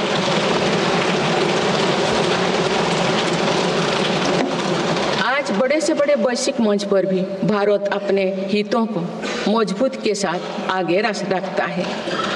G20 का सफल आयोजन और दिल्ली डिक्लेरेशन इसका उदाहरण है। तीसरी global south summit, Bharat Asian summit और भारत करिकम समिट में हमने ग्लोबल साउथ से जुड़े विषयों को अभिव्यक्ति दी। हमने समिट ऑफ द फ्यूचर में भारत का विजन ऑफ फ्यूचर रखा है। इसी माह में मेरी सरकार द्वारा भुवनेश्वर में प्रवासी भारतीय दिवस का आयोजन किया गया। प्रवासी भाई बहनों के सुविधा सहूलियत हमारी प्राथमिकता है। इसीलिए 6 नए दूतावास और 4 नए वाणिज्यिक दूतावास खोलने का निर्णय लिया गया है। विश्व बंधु की छवि मजबूत करते हुए विश्व में कोई आपदाग्रस्त इलाकों में भारत ने तुरंत सहायता भरा हाथ बढ़ाया। भारत के नए देशों के साथ अपना डिजिटल पब्लिक इंफ्रास्ट्रक्चर साझा किया है और जन औषधि केंद्र स्थापित कर दिए। माननीय सदस्यगण, मेरी सरकार वर्तमान के साथ ही आगे वाली पीढ़ियों को ध्यान में रखते हुए भी निर्णय ले रही है। हम देश को ग्रीन फ्यूचर, ग्रीन जॉब्स की तरफ ले जा रहे हैं। 2030 तक 500 gigawatt non fossil fuel energy क्षमता के लक्ष्यों को प्राप्त करने की दिशा में बीते 6 महीने में कई बड़े फैसले लिए गए हैं। पीएम सूर्यघर मुफ्त बिजली योजना के अंतर्गत 75,000 करोड़ रुपया की लागत से रूफटॉप सोलर सिस्टम स्थापित किए जा रहे हैं। अभी तक 7.5 लाख घरों में रूफटॉप सोलर की स्थापना की जा चुकी है। इससे रोजगार के अवसर भी बढ़ी है। राष्ट्रीय ग्रीन हाइड्रोजन मिशन के तहत 8 लाख करोड़ रुपये का निवेश और 6 लाख से अधिक रोजगार का सृजन होगा। हम परमाणु ऊर्जा का विस्तार करने पर भी तेजी से काम कर रहे हैं। मेरी सरकार वाहन स्क्रैपिंग पॉलिसी लाई है ताकि पुराने वाहनों का वैज्ञानिक तकनीकी से निपटारा हो और इससे भी रोजगार के नए अवसर सृजित हो। इसी क्रम में विश्व पर्यावरण दिवस 2024 पर एक पेड़ मां के नाम अभियान प्रारंभ किया गया।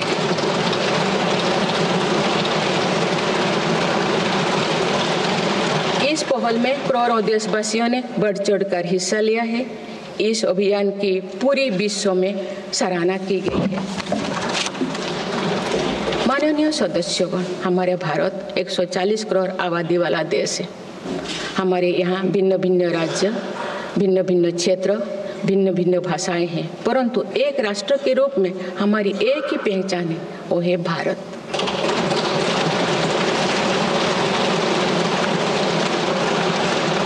हमारा एक ही संकल्प है, एक ही लक्ष्य है, विकसित भारत।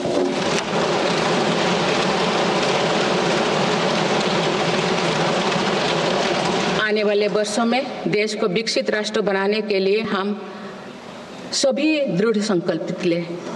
इस संकल्प में देश के शहीदों की प्रेरणाएं हैं, पूज्य बापू के मानवीय आदर्श है और सरदार पटेल जी जैसे माँ भारती की संतानों द्वारा हमें दिलाई गई एकता की शपथ है। हमें इन प्रेरणाओं को आगे रखते हुए एकता के इस सामर्थ्य से विकसित भारत के संकल्प को पूर्ण करना है। आइए हम एक बार फिर एकता के संकल्प को दोहराएं और भारत के सपनों को पूरा करने के लिए कटिबद्ध हो।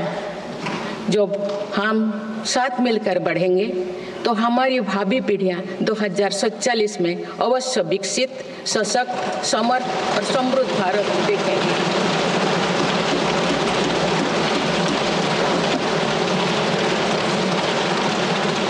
आप सभी को बहुत बहुत शुभकामनाएं। धन्यवाद। जय हिंद, जय Bharat.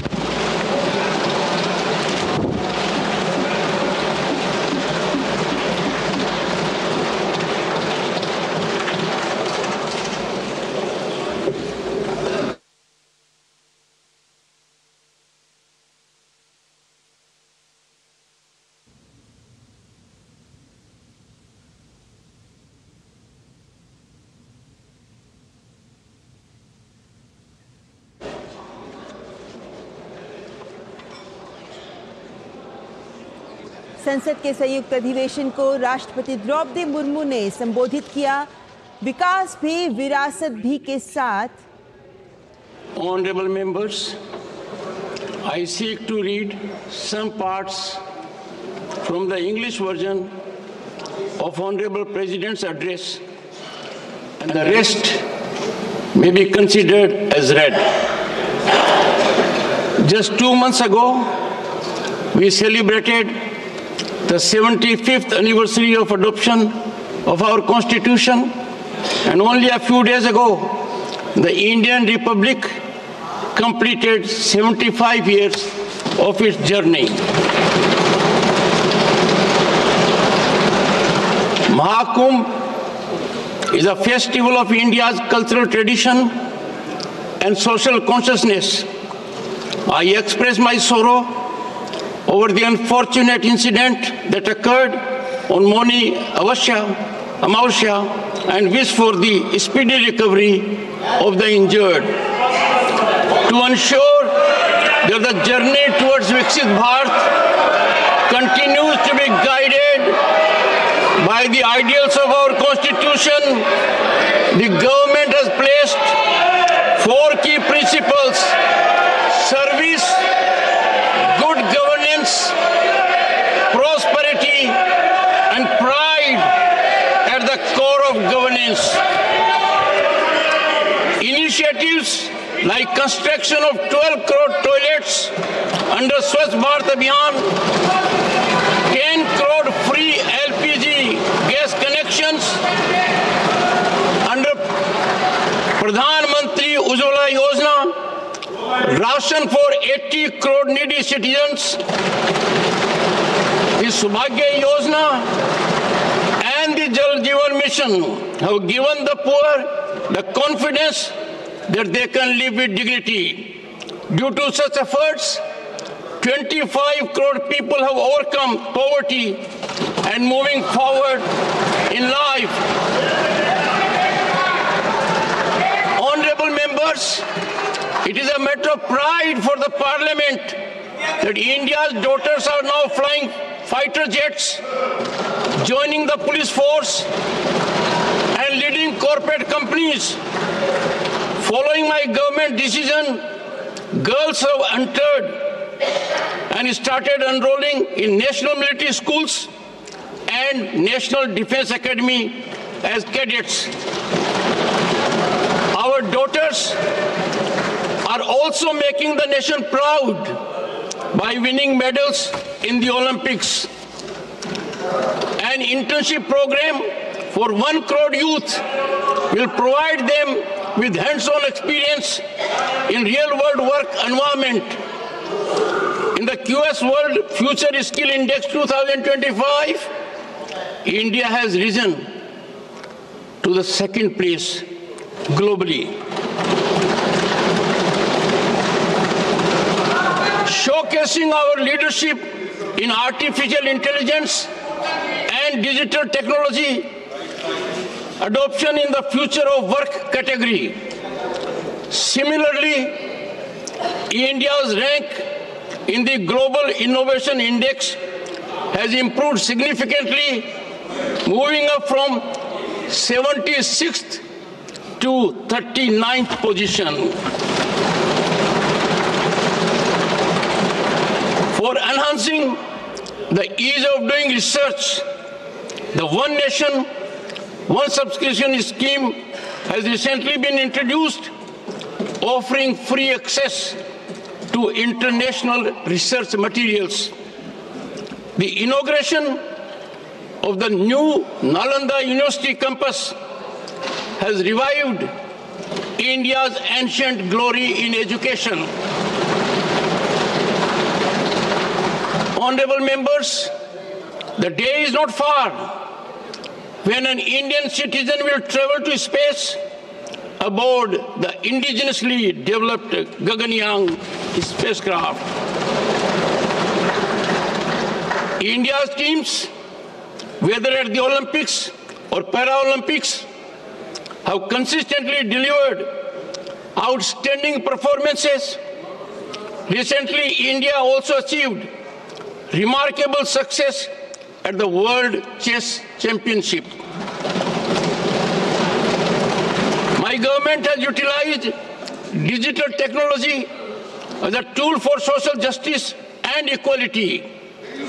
Digital payments are no longer confined to select individuals or classes. Today, even the smallest shopkeepers in India benefit from this facility. My government is continuously working to ensure competence in cyber security. As a result of these efforts, India has achieved Tier 1 status in the Global Cyber Security Status and Index. Honorable members, 10 years ago, the budget for CAPEX was around 2 lakh crore rupees, which has now increased to over 11 lakh crore rupees in the last budget. I am pleased to inform you that Udhampur, Srinagar, Baramulla rail link project has been completed, connecting the nation from Kashmir to Kanyakumari through the railway line. Under this ambitious project, the Chenab Bridge has been constructed, which is the highest railway bridge in the world.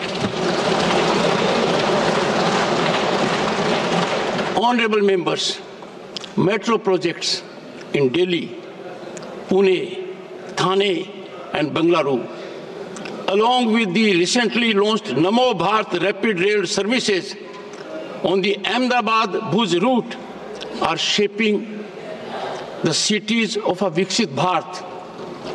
Just a few weeks ago, work began on Rithala-Narela-Kundli corridor in Delhi, which will be one of the major sections of the Delhi metro network. In 2014, the total metro network in Delhi NCR was less than 200 kilometers. Now it is more than doubled. Additionally, the decision to deploy 52,000 electric buses in the country at an estimated cost of 8,000 crore rupees will provide smooth and clean urban transportation.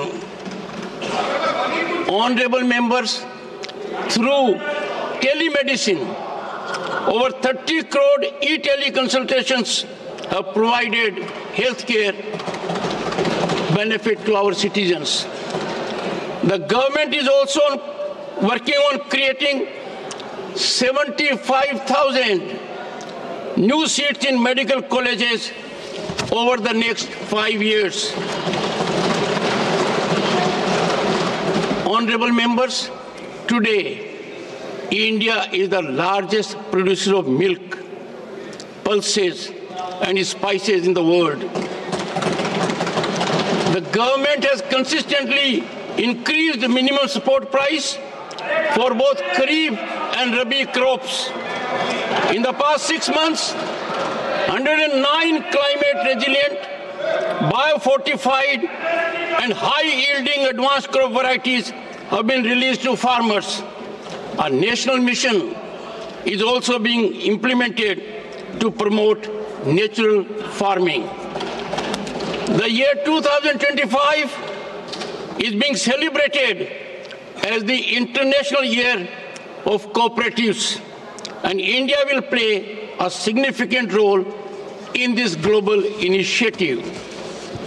Honorable members, nearly 1.25 lakh tribal children are receiving quality education through more than 470 Eklavya model residential schools. In the last 10 years, 30 new medical colleges have been established in tribal-dominated areas. This year, the 150th birth anniversary of Bhagwan Birsa Munda is being celebrated across the country as Janjatiya Gaurav Divas. Honorable members, to showcase the potential of 8 states of the Northeast to the entire country, the first ever Ashtalakshmi Mahotsav was organized. Honorable members, after the abrogation of Article 370, there is a conducive environment for development of Jammu and Kashmir.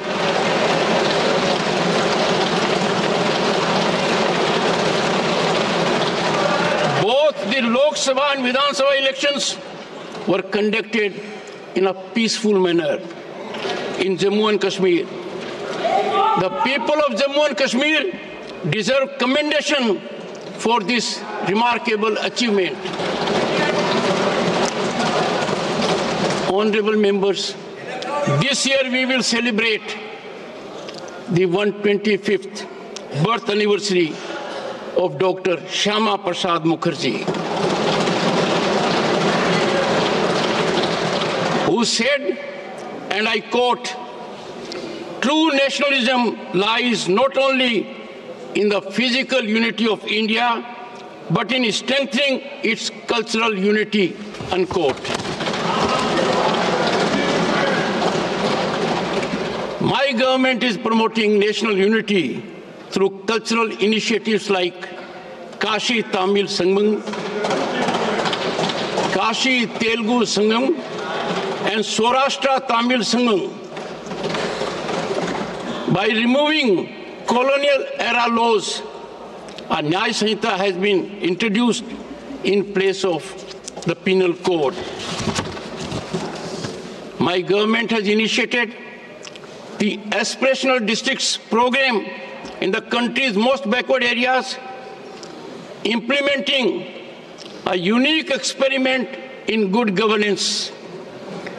A UNDP report has praised this initiative. Inspired by this success, the government has now launched a campaign for the holistic development of 500 aspirational blocks. Honorable members, this year the country is celebrating the 150th birth anniversary of Sardar Vallabhbhai Patel.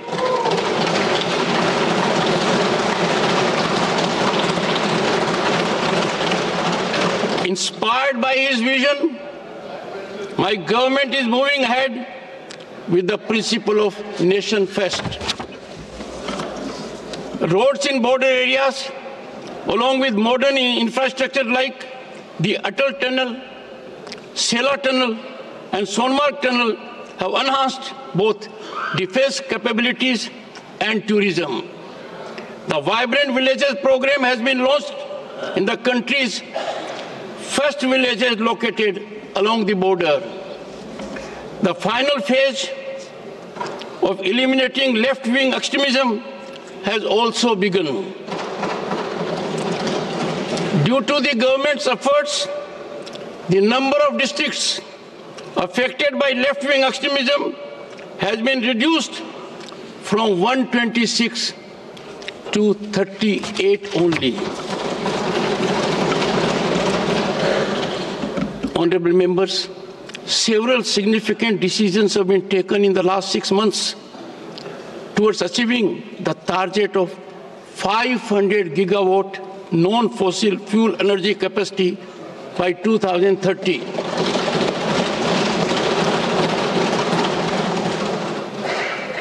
The Ek Ped Maa Ke Naam campaign launched on World Environment Day 2024. Millions of citizens have enthusiastically participated, and this initiative has been appreciated worldwide. We have diverse states, diverse regions, and diverse languages. Yet, as one nation, we have only one identity, Bharat. And we have only one resolution, one goal, Viksit Bharat. When we move forward together, our future generations will surely witness a developed, empowered, capable, and prosperous Bharat in 2047. Jai Hind.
सीधी तस्वीरें आप देख रहे थे संसद भवन परिसर से संयुक्त सत्र को संबोधित करने के पश्चात राष्ट्रपति द्रौपदी मुर्मू हाथ जोड़कर सभी का अभिवादन स्वीकार करते हुए संसद भवन परिसर से प्रस्थान करती हुई और उनके अभिभाषण के बाद उपराष्ट्रपति महोदय जगदीप धनखड़ जी का भी संबोधन हुआ और तस्वीरों में आप देख सकते हैं माननीय सांसद गण खड़े होकर उनका अभिवादन करते हुए।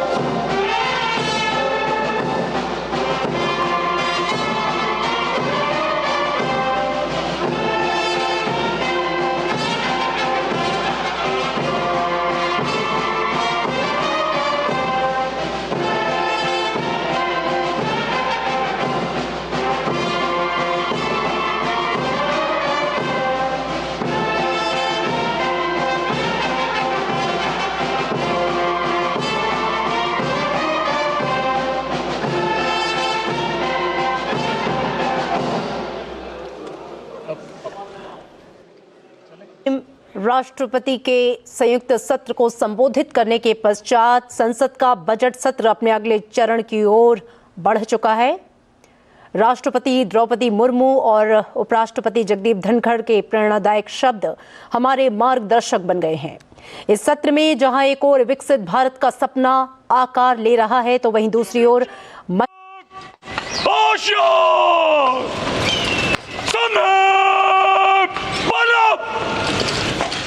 राष्ट्रपति के शब्द आर्थिक और तकनीकी मील के पत्थर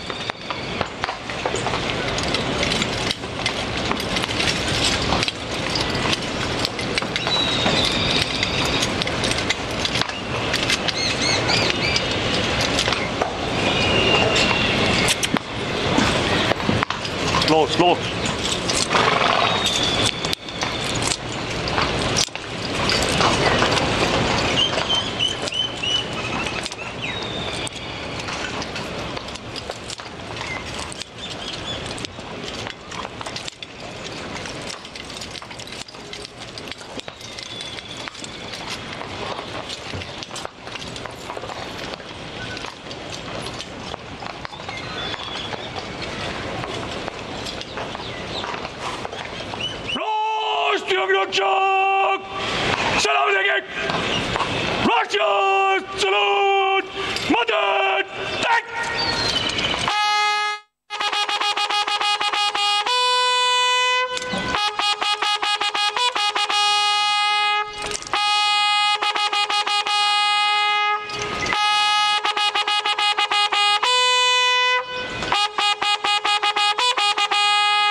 इस देश की आन बान और शान राष्ट्रीय ध्वज को पुनः एक बार फिर सलामी देने के बाद महामहिम राष्ट्रपति महोदया का प्रस्थान संसद भवन परिसर से जिस लाव लश्कर के साथ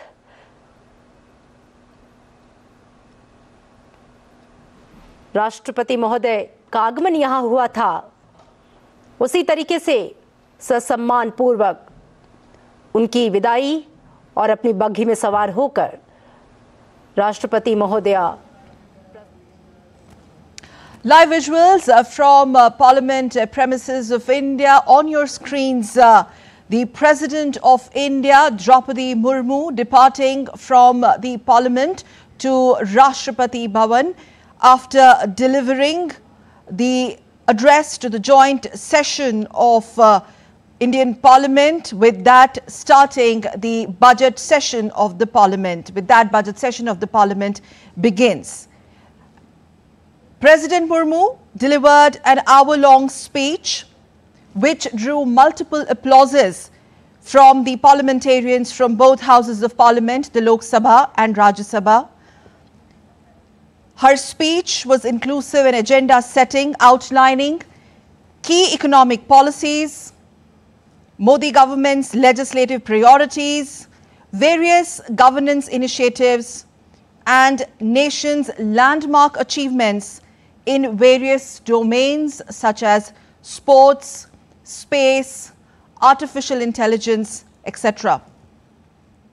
Live visuals of Honorable President's cavalcade departing from the premises of India's Parliament en route to Raisena Hill as it will make its way into the Rashtrapati Bhavan or the President's house.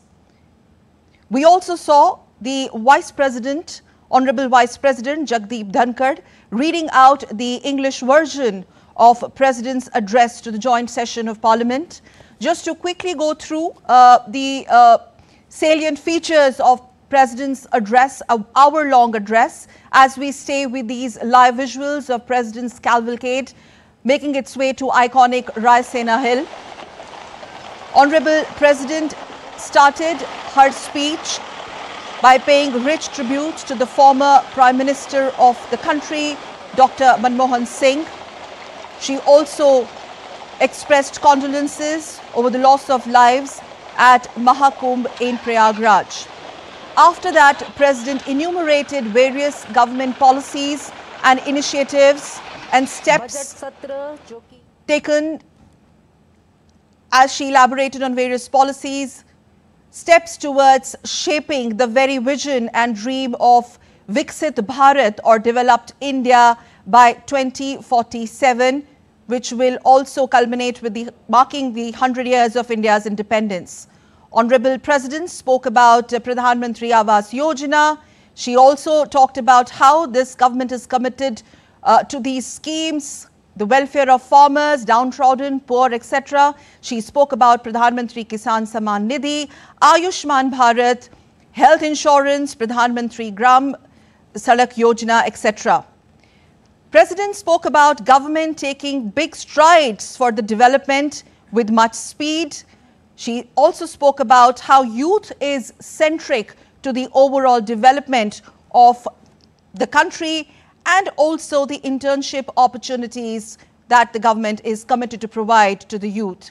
Viksit Bharat vision or the vision for 2047 developed India was central to Honorable President's address to the joint session of the Parliament, where she also touched upon the significance and importance of Jan Bhagidari or public participation. President talked about the digital revolution, how India as a nation is on course to becoming the third largest developing economy with much accelerated speed. Reform, perform, transform, and Sabka Saath, Sabka Vikas being the government's mantra or the vision for future. Live visuals on your screen. President's cavalcade, Honorable President making marching towards Raisena Hill and Rashtrapati Bhavan after delivering